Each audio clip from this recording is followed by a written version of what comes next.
ilabas natin yung katotohanan, the truth naman po. Yun naman ang inaantay ng Pilipino sa ngayon. Na trial ngayon and against the Vice President na kaalyado niyo po. Trabaho po namin yan, it's our mandate. Nakasulat doon sa kanina nung nag-oath kami na maging impartial po kami.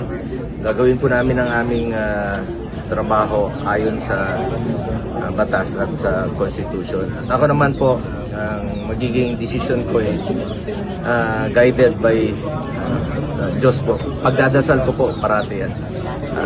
Ilabas natin yung katotohanan, the truth naman po. Yun naman ang inaantay ng Pilipino sa ngayon. Lumabas yung katotohanan. Ako naman kung may makita akong kasinungalingan, magtatanong po ako rito. Ito yung tamang korte, ibig ko sabihin, the proper avenue na tayo po'y mailahad natin ang lahat, mailatag natin ang lahat.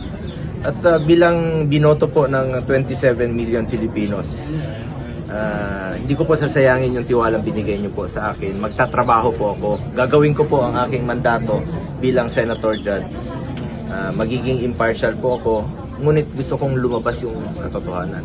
Yun po ang inaantay ng taong bayan, lumabas yung katotohanan. At pag may nakita akong kasinungalingan, magsasalita po ako rito. Mahirap po ba sa loob, no? Kasi ang nasasaktan, close po sa inyo, anak ng dating yung pinagsilbihan na si dating Pangulong Duterte. Alam nyo, sa sobrang, syempre, no, natural naman po yun, no, dahil anak po siya ng dati kong pinagsilbihan, yung dati kong boss. Ngunit ngayon, senador na po ako.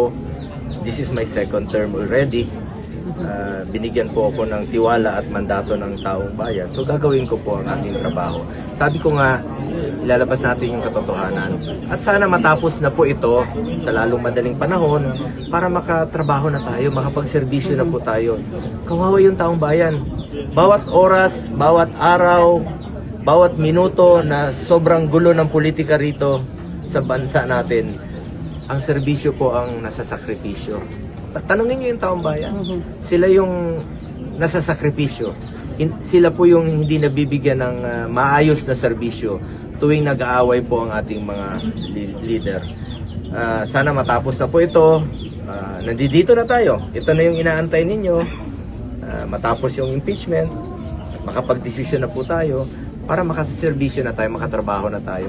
Hirap po ang ating bayan sa ngayon. Naghihirap po ang ating bayan. Ang gulo po ng buong mundo, ang gulo pa ng politika sa ating bansa.